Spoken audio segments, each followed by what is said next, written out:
त्या DYSP 22 कडनं हा पदभार काढून घेतला जावा आणि त्याची बदली आपल्या या तालुक्यातून करण्यात यावी आणि वरिष्ठ IPS अधिकाऱ्याकडे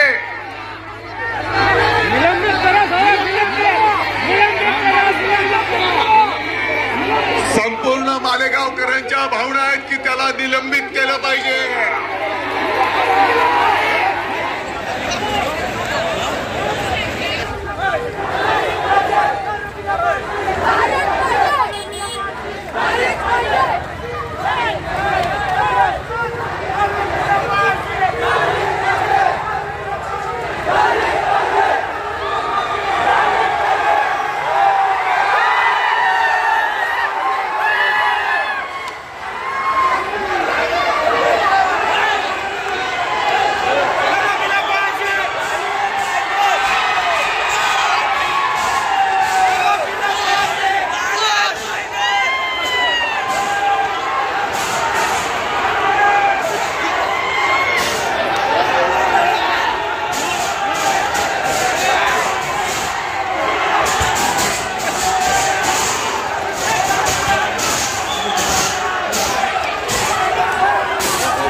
म्हणून आपल्या त्या पालिकेचं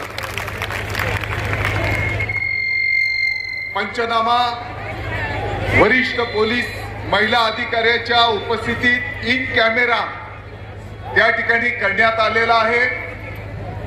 त्या बालिकेचं पार्थिव शव विच्छेदन त्या ठिकाणी नाशिकला 5 तज्ञ डॉक्टरांच्या उपस्थितीमध्ये त्या ठिकाणी करण्यात आलेला आहे। मला वाटतं की त्याचा प्राथमिक अहवाल मिळालेला आहे। 3 दिवसाची पोलीस कोठडी पहिल्या टप्प्यात मिळाली। या आरोपीला फाशीची शिक्षा झाली पाहिजे आणि म्हणून त्या बालिकेचे काका, त्या गावाचे ग्रामस्थ स्वतः माननीय मुख्यमंत्री महोदयांना भेटले, माननीय उपमुख्यमंत्री महोदयांना भेटले। मुख्यमंत्री महोदयांच्याकडे फास्ट ट्रॅक कोर्ट मध्ये ही केस चालवली जावी। ज्येष्ठ विधी तज्ञ वकील महोदय त्या ठिकाणी ही केस चालवण्यासाठी देण्यात यावेत अशा प्रकारची विनंती त्या बालिकेचे काका आणि त्या गावाच्या ग्रामस्थांनी प्रत्यक्ष माननीय मुख्यमंत्री महोदयांना भेटून त्या ठिकाणी केलेली आहे।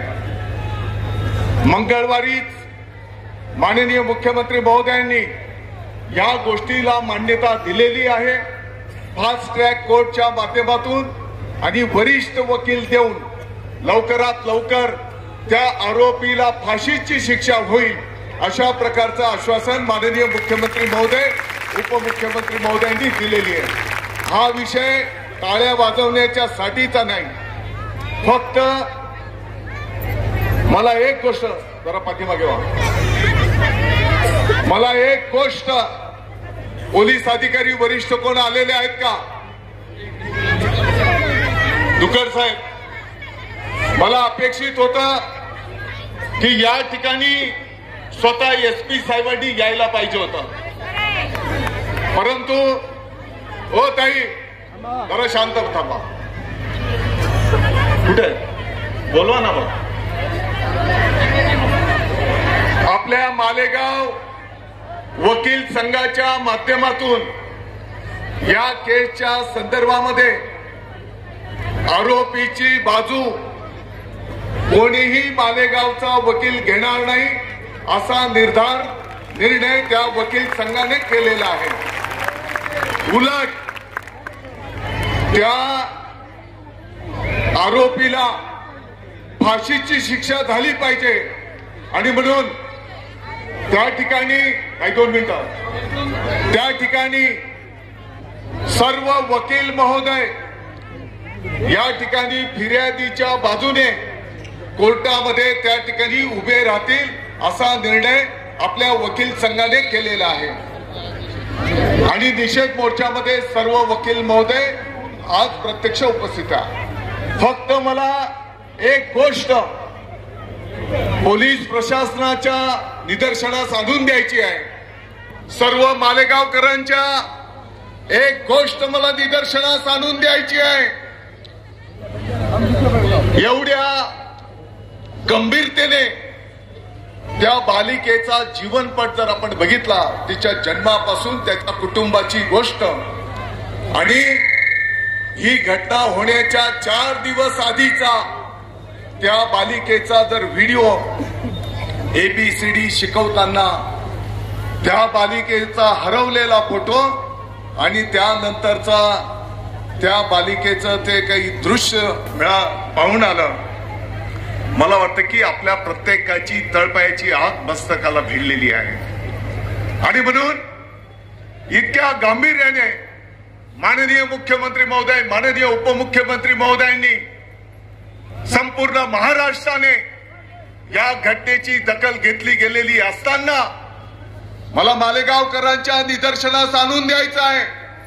काल त्या आरोपीची पोलीस कोठडी संपत असताना आपले वरिष्ठ DYSP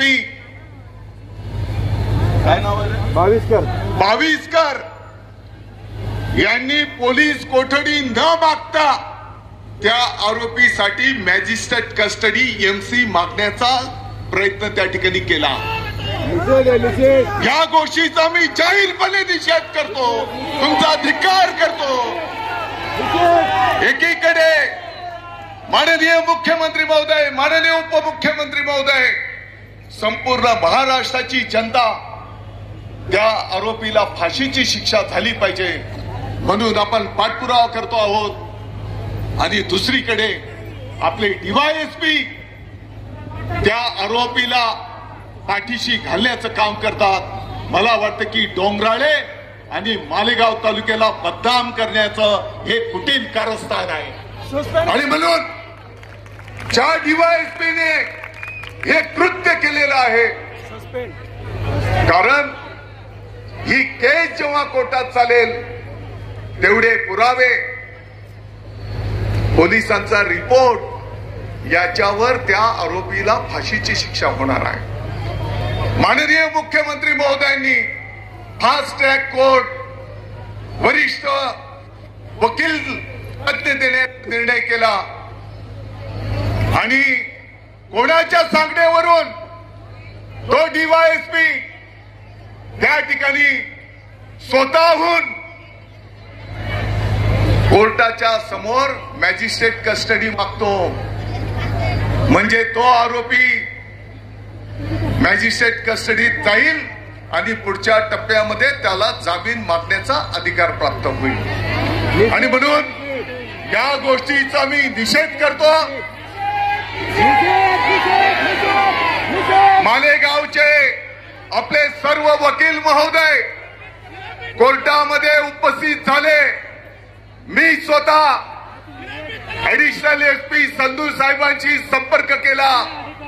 त्यांना मी सांगितलं की अशा प्रकारचं चुकीचं काम त्या DYSPच्या माध्यमातून होत आहे आणि यामुळे आणखी संतापामध्ये संपूर्ण महाराष्ट्रामध्ये लाट त्या ठिकाणी निर्माण होईल आणि मग तो NCRचा रिपोर्ट त्या ठिकाणी बदलला गेला आणि त्या ठिकाणी पोलीस कोठडी मागितली गेली.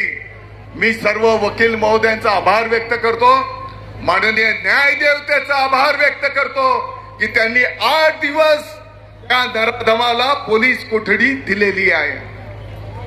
परंतु जर तपासाची सुरुवात जर अशा पद्धतीने होत असेल, जर याला गांभीर्याने घेतलं जात नसेल तर ही गोष्ट योग्य नाही आणि म्हणून येणाऱ्या 2 दिवसामध्ये आजच मी माननीय मुख्यमंत्री महोदयांना त्या DYSP 22 कडनं हा पदभार काढून घेतला जावा आणि त्याची बदली आपल्या या तालुक्यातून करण्यात यावी आणि वरिष्ठ IPS अधिकाऱ्याकडे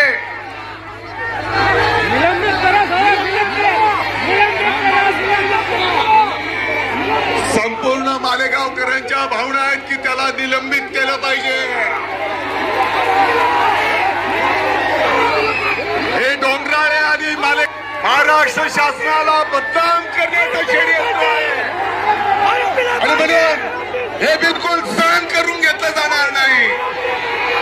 या अधिकाऱ्याला निलंबित केलं पाहिजे अशा प्रकारची मागणी आम्ही माननीय मुख्यमंत्री महोदय यांच्याकडे त्या ठिकाणी निश्चितपणे करू, हे पण मी या निमित्ताने आपल्या सर्वांना सांगू इच्छितो। आणि म्हणून त्या बालिकेला न्याय मिळाला पाहिजे।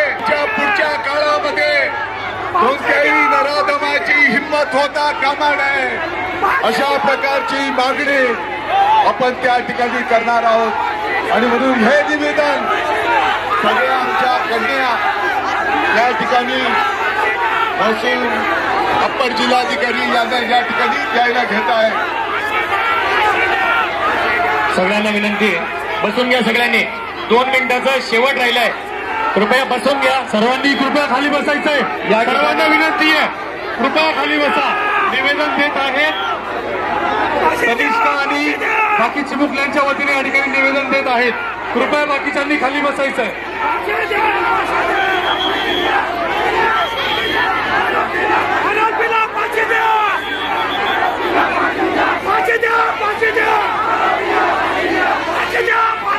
शांती ठेवा, बसून राहा। सगळ्यांनी निवेदन देण्यात आलेलं आहे। या ठिकाणी आपल्याला अपर जिल्हाधिकारी यांना आपण निवेदन दिलेलं आहे, आपल्या भावना त्यांच्यापर्यंत पोहोचवलेल्या आहेत। मी आता सगळ्यांना विनंती करतो, सगळ्यांनी 2 मिनिटं आहे त्या जागेवर उभं राहायचं आहे। आपण आपल्या यज्ञ दिदीला सामूहिक मौन पाळून आपण श्रद्धांजली देणार आहोत। श्रद्धांजलीसाठी उभं राहायचं, शांततेसाठी उभे राहा। सगळ्यांनी श्रद्धांजलीसाठी उभे राहा। पहिले पुरुष जातील, महिलांची सुरक्षा आपली जबाबदारी आहे। श्रद्धांजलीसाठी सगळ्यांनी स्तब्ध उभं राहा, मौन पाळून श्रद्धांजली द्या।